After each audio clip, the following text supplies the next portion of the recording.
സപ്തഭാഷാ സംഘഭൂമിയായ കാസർഗോഡ് മുതൽ അനന്തപത്മനാഭന്റെ മണ്ണായ തിരുവനന്തപുരം വരെയുള്ള 140 നിയോജക മണ്ഡലങ്ങൾ, 14 ജില്ലകളിലെ 140 നിയോജക മണ്ഡലങ്ങളിൽ കഴിഞ്ഞ തവണ കോൺഗ്രസിന് സീറ്റ് ലഭിക്കാത്ത ജില്ലകളുണ്ട്. ആ ജില്ലകളിലെല്ലാം ഇത്തവണ സീറ്റ് ലഭിച്ചാൽ മാത്രമേ കോൺഗ്രസിൽ അധികാരത്തിൽ വരൂ എന്ന് കൃത്യമായ ബോധ്യം പാർട്ടിക്കുണ്ട്. അതിനുവേണ്ടിയുള്ള പ്രചരണ പ്രവർത്തനങ്ങൾ ഏകോപിപ്പിക്കുകയാണ് കോൺഗ്രസ്. സംഘടനാപരമായ ഏതെങ്കിലും തരത്തിലുള്ള വിഷയങ്ങളുണ്ടെങ്കിൽ ആ വിഷയങ്ങളെല്ലാം പരിഹരിച്ച് തെരഞ്ഞെടുപ്പ് മുഖത്തേക്ക് പോകാനാണ് കോൺഗ്രസിന്റെ തീരുമാനം. വിശദമായി പരിശോധിക്കാം. കഴിഞ്ഞ 2021 നിന്ന് 2026 എത്തുമ്പോൾ ഈ 5 വർഷക്കാലം കൊണ്ട് കോൺഗ്രസ് ഏത് തരത്തിലാണ് മാറിയത്? കോൺഗ്രസ് ഈ തെരഞ്ഞെടുപ്പിൽ ലക്ഷ്യം വെക്കുന്നത് എന്താണ്? PS സൗഭരണയാണ് കൂടെയുള്ളത്. അതായത് 2021 നിയമസഭാ തെരഞ്ഞെടുപ്പ്, കേരളത്തിലെ ഒരു നിയമസഭാ തെരഞ്ഞെടുപ്പ് നടക്കുമ്പോൾ 5 വർഷം LDF, 5 വർഷം UDF, ആ രൂപത്തിലായിരുന്നു ഉണ്ടാവാറ്. എന്നാൽ 2021 തെരഞ്ഞെടുപ്പിൽ എല്ലാ പ്രവചനങ്ങളെയും കാറ്റിൽ പറത്തി ഐക്യജനാധിപത്യ മുന്നണി തോൽക്കുകയും ഇടതുപക്ഷ ജനാധിപത്യ മുന്നണി അധികാരം നിലനിർത്തുകയും ചെയ്തു. വലിയ ഒരു കോൺഗ്രസ് പ്രവർത്തകരെയും UDF പ്രവർത്തകരെ സംബന്ധിച്ചിടത്തോളം വലിയ നിരാശയായിരുന്ന ഫലമാണത് എന്ന കാര്യത്തിൽ തർക്കമില്ല. അതുമാത്രമല്ല, കോൺഗ്രസിനെ സംബന്ധിച്ചിടത്തോളം അതീവ ഗൗരവകരമായ വിഷയം കാസർഗോഡ്, കോഴിക്കോട്, പത്തനംതിട്ട, ഇടുക്കി ഈ 4 ജില്ലകളിൽ നിന്ന് ഒരു MLA പോലും ജയിപ്പിക്കാൻ കോൺഗ്രസിന് കഴിഞ്ഞിട്ടില്ല. കോൺഗ്രസ് പ്രതീക്ഷിക്കാത്ത തരത്തിലുള്ള പരാജയം, അല്ലെങ്കിൽ ആ സർക്കാരിനെതിരെ ബ്രൂവറി, ഡിസ്റ്റിലറി അഴിമതി, ആഴക്കടൽ മത്സ്യബന്ധനവുമായി ബന്ധപ്പെട്ട അഴിമതി, ഇതെല്ലാം കോൺഗ്രസ് ഉയർത്തിക്കൊണ്ടുവരുന്നു. കോവിഡ് കാലത്തെ പ്രശ്നങ്ങൾ, ഇതെല്ലാം ഉയർത്തിക്കൊണ്ട് വന്നിട്ടും കോൺഗ്രസ് ഇത്തരത്തിൽ എങ്ങനെ തോറ്റു എന്ന് കേരളത്തിലെ ജനങ്ങൾക്ക് പോലും മനസ്സിലായിട്ടില്ല. അവിടെയാണ് കോൺഗ്രസ് പ്ലാൻ മാറ്റുന്നതും അത്രത്തോളം ഒരു സാധാരണ ജനങ്ങൾക്കിടയിൽ പോപ്പുലർ അല്ലാത്ത, ഒരുപക്ഷെ കൃത്യമായി രാഷ്ട്രീയം നോക്കിക്കാണുന്ന ആളുകൾക്ക് മാത്രം സുപരിചിതനായ VD സതീശൻ എന്ന് പറയുന്ന നേതാവിനെ പ്രതിപക്ഷ നേതാവാക്കി കൊണ്ടുവരികയും അതിനുശേഷം കേരളത്തിലെ കോൺഗ്രസ് അതിന്റെ പ്രതാപകാലത്തേക്കുള്ള ഒരു തിരിച്ചുപോക്കായിരുന്നു എന്ന് ചില രാഷ്ട്രീയ നിരീക്ഷകന്മാർ വിലയിരുത്തുന്നുണ്ട്. 2026 തെരഞ്ഞെടുപ്പ് കോൺഗ്രസിനെ സംബന്ധിച്ചിടത്തോളം ജീവൻ മരണ പോരാട്ടമാണ്. ജയിച്ചില്ലെങ്കിൽ കേരളത്തിലെ കോൺഗ്രസ് രാഷ്ട്രീയത്തിന് അന്ത്യം കുറിക്കുന്ന തെരഞ്ഞെടുപ്പായിരിക്കും ഇത് എന്ന കാര്യത്തിൽ ഒരു തർക്കവുമില്ല. അതായത് വീണ്ടും ഇടതുമുന്നണി തുടർഭരണത്തിൽ വരികയാണെങ്കിൽ 2 പാർട്ടികളുടെയും 2 മുന്നണികളുടെയും അസ്തവമായിരിക്കും.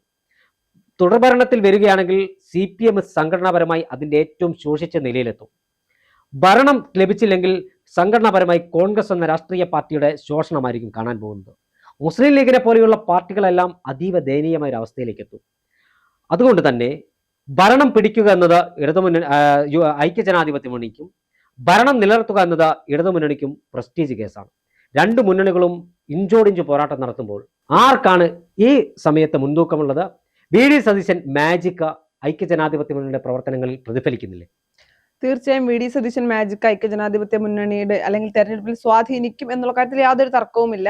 ഇപ്പോൾ നിലവിലെ രാഷ്ട്രീയ സാഹചര്യത്തിൽ മുൻതൂക്കം എന്ന് പറയുന്നത് UDFനാണ്. കാര്യം നമുക്കറിയാം, തദ്ദേശഭരണ സ്ഥാപനങ്ങളിലേക്ക് നടന്ന തെരഞ്ഞെടുപ്പിന്റെ ഫലം എന്ന് പറയുന്നത് UDFന് വലിയ വിജയം സമ്മാനിച്ചു. സാധാരണഗതിയിൽ ഈ പറയുന്ന പോലെ തദ്ദേശഭരണ സ്ഥാപനങ്ങളിലേക്ക് നടന്ന തെരഞ്ഞെടുപ്പിന്റെ ഫലത്തെ എക്സാക്റ്റ് ആയിട്ട് അതുപോലെ നടക്കാറില്ലെങ്കിലും സ്വാധീനിക്കാറുണ്ട് എന്നുള്ള കാര്യം യാഥാർത്ഥ്യമാണ്. അതുകൊണ്ട് തന്നെ UDFനാണ് ഈ പറയുന്ന പോലെ ശബരിമല സ്വർണ്ണക്കൊള്ള, ഭരണവിരുദ്ധ വികാരം 10 വർഷം തുടർച്ചയായി ഭരിച്ചതുകൊണ്ട് തന്നെ ഭരണവിരുദ്ധ വികാരമുണ്ട്. ശബരിമല സ്വർണ്ണക്കൊള്ള ഉൾപ്പെടെയുള്ള വിഷയങ്ങൾ ഓട്ടാക്കി മാറ്റാൻ UDFന് കഴിയും. അതെല്ലാം കൊണ്ട് UDFന് വളരെ അനുകൂലമായിട്ടുള്ള ഒരു തരംഗമാണ് ഇപ്പോൾ കേരളത്തിലുള്ളത്. ഇനി വേണമെങ്കിൽ ട്രെൻഡ് മാറാം. ഇപ്പോഴത്തെ ട്രെൻഡ്, നിലവിലെ ട്രെൻഡ് ഇതാണ്. അതുപോലെ തന്നെ VD സതീശൻ പറയുന്നത് 140ൽ 100 സീറ്റ് അധികാരത്തിൽ, 100 സീറ്റോട് കൂടി തങ്ങൾ അധികാരത്തിലെത്തുമെന്നാണ്.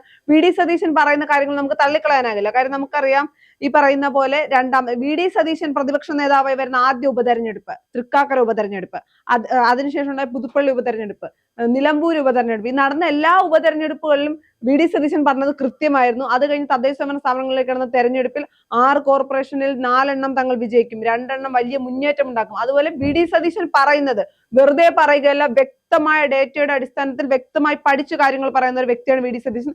അതുകൊണ്ട് തന്നെ VD സതീശൻ പറയുന്നത് തെറ്റാനുള്ള സാധ്യത വളരെ കുറവാണ്. ചേട്ടൻ ആദ്യം പറഞ്ഞതുപോലെ രമേശ് ചെന്നിത്തലയായിരുന്നു ആദ്യ പ്രതിപക്ഷ നേതാവ്. രമേശ് ചെന്നിത്തല എല്ലാവർക്കും അറിയാവുന്ന വ്യക്തിയായിരുന്നു. നമുക്കറിയാം, കാര്യം ആഭ്യന്തര വകുപ്പ് മന്ത്രിയൊക്കെ ഇരുന്ന സമയത്ത് എല്ലാവർക്കും അറിയാം. എന്നാൽ VD സതീശനെ കൊണ്ടുവരുമ്പോൾ ഈ പറയുന്ന പോലെ കേരളത്തിലെ സാധാരണക്കാർക്ക് അറിയില്ലായിരുന്നു. പല ആളുകളും പറഞ്ഞത് VD സതീശൻ എന്ന് പറഞ്ഞാൽ രാഷ്ട്രീയ നിരീക്ഷകരല്ലാത്ത സാധാരണക്കാരായിട്ടുള്ള ആളുകളൊക്കെ പറഞ്ഞത് രമേശ് ചെന്നിത്തലയ്ക്ക് ചെയ്യാൻ കഴിയാത്തതൊന്നും VD സതീശന് കഴിയില്ല എന്നൊരു അഭിപ്രായം പോലും ഉണ്ടായിരുന്നു. കാര്യം അത്ര ആക്റ്റീവായി കണ്ടിട്ടില്ലാത്തൊരു വ്യക്തിയാണ്. പക്ഷെ അവിടെ അത് മറിച്ചാണ് സംഭവിച്ചത്. ഈ പറയുന്ന പോലെ VD സതീശൻ എന്താണ് എല്ലാ കാര്യങ്ങളും പഠിച്ച സഭയിൽ അവതരിപ്പിക്കുന്നു, എല്ലാ കാര്യങ്ങളും. അതിനൊക്കെ അപ്പുറം പറവൂർ എന്ന് പറയുന്ന അദ്ദേഹത്തിന്റെ നിയോജക മണ്ഡലം എടുത്തു കഴിഞ്ഞാൽ ഓരോ തവണയും വോട്ടിന്റെ അല്ലെങ്കിൽ ഈ പറഞ്ഞ ഭൂരിപക്ഷം വർദ്ധിപ്പിച്ചു വരുന്ന ഒരു നേതാവാണ്. അപ്പൊ തന്നെ ജനങ്ങൾക്കിടയിൽ അദ്ദേഹം ജനകീയനാണെന്നുള്ളതിന് തെളിവാണ്. അതുപോലെ തന്നെ ഈ തെരഞ്ഞെടുപ്പ് വി ഡി സതീശന്റെ പ്രവചനങ്ങൾ പോലെ തന്നെ നടക്കാനാണ് സാധ്യത. ജനകീയ കോടതിയിൽ മാറ്റുരയ്ക്കാൻ പോകുന്ന കോൺഗ്രസും ഐക്യജനാധിപത്യ മുന്നണിയും ഇടതുപക്ഷവും CPM-ഉം വലിയ ഒരു പോരാട്ടത്തെ തന്നെയാണ് നേരിടാൻ പോകുന്നത്. അത്ര സിമ്പിൾ അല്ല ഇത്തവണത്തെ തെരഞ്ഞെടുപ്പ് എന്ന കാര്യത്തിൽ ഒരു തർക്കവുമില്ല. അരയും തലയും മുറുക്കി എല്ലാ അസ്ത്രങ്ങളും പുറത്തെടുത്ത് ഇരു മുന്നണികളും പോരാടുമ്പോൾ കറുത്ത കുതിരകളാകാൻ BJP കൂടി രംഗത്തിറക്കിയ സാഹചര്യത്തിൽ ആർക്കനുകൂലമായി കേരളം വിധിയെഴുതുമെന്ന് ചോദിച്ചാൽ ഇപ്പോൾ നമുക്ക് ലഭ്യമാകുന്ന വിവരമനുസരിച്ച് ഇപ്പോൾ നമുക്ക് ലഭ്യമായ വിവരമനുസരിച്ച് കേരളത്തിലെ 140 മണ്ഡലങ്ങളും നമ്മുടെ സംവിധാനം ഉപയോഗിച്ച് നമ്മൾ പഠിക്കുമ്പോൾ നേരിയ എഡ്ജ് ഐക്യജനാധിപത്യ മുന്നണിക്കും കോൺഗ്രസിനും ഉണ്ട് എന്ന കാര്യത്തിൽ തർക്കമില്ല. വളരെ കൃത്യമായി നമുക്ക് പറയാൻ സാധിക്കുന്നു. കാസർഗോഡ് ജില്ലയിലെ മഞ്ചേശ്വരം മുതൽ തിരുവനന്തപുരം വരെ ജില്ലയിലെ പാറശാല വരെയുള്ള 140 മണ്ഡലങ്ങളിലെയും പൾസ് നമ്മൾ പഠിച്ചിട്ടുണ്ട്.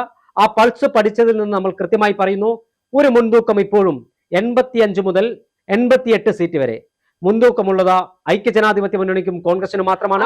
അതോടൊപ്പം തന്നെ ഒരു കാര്യം കൂടി പറഞ്ഞ് അവസാനിപ്പിക്കുകയാണ്, എന്നിട്ട് സോബറിനേക്ക് പറയാം. അതായത് കാസർഗോഡ്, കോഴിക്കോട്, ഇടുക്കി, പത്തനംതിട്ട ഈ ജില്ലകളിൽ ഇത്തവണ കോൺഗ്രസിന് MLA-മാരുണ്ടാകുമെന്ന കാര്യത്തിൽ തർക്കമില്ല. യുവരക്തങ്ങൾ ഉൾപ്പെടുന്ന ആളുകൾ കോഴിക്കോട്ട് എന്ന നിയമസഭയിലേക്ക് എത്തും.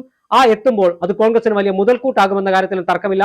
എന്തായാലും നമ്മുടെ റിപ്പോർട്ടർമാരും അതായത് നമ്മളുമായി സഹകരിക്കുന്ന സർവേ നടത്തുന്ന ആളുകൾ കൃത്യമായി ഈ 140 മണ്ഡലങ്ങളിലെയും അവരുടെ ഡാറ്റ കളക്ട് ചെയ്തുകൊണ്ടിരിക്കുകയാണ്.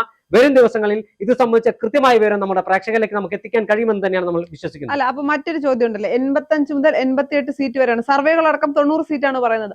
അവിടെയും വി ഡി സതീശൻ പറഞ്ഞ 100 സീറ്റാണ്. 100 സീറ്റ് കിട്ടി അധികാരത്തിൽ എത്താൻ കഴിഞ്ഞില്ലെങ്കിൽ താൻ രാഷ്ട്രീയ വനവാസത്തിന് പോകുമെന്നാണ്. അപ്പൊ നിലവിലെ രാഷ്ട്രീയ സാഹചര്യത്തിൽ രാഷ്ട്രീയ വനവാസത്തിന് വി ഡി സതീശന് പോകേണ്ടി വരുമോ എന്നൊരു ചോദ്യം ബാക്കിയാണല്ലോ. തീർച്ചയായും അത് നമുക്ക് ഇപ്പോഴത്തെ ട്രെൻഡ് അനുസരിച്ചുള്ള കണക്കാണ് നമ്മൾ പറഞ്ഞത്. രാഷ്ട്രീയമാണ്, എന്തു സംഭവിക്കാൻ. 1+1 2 1+1 3, 4, 5 ആകാം രാഷ്ട്രീയത്തിൽ.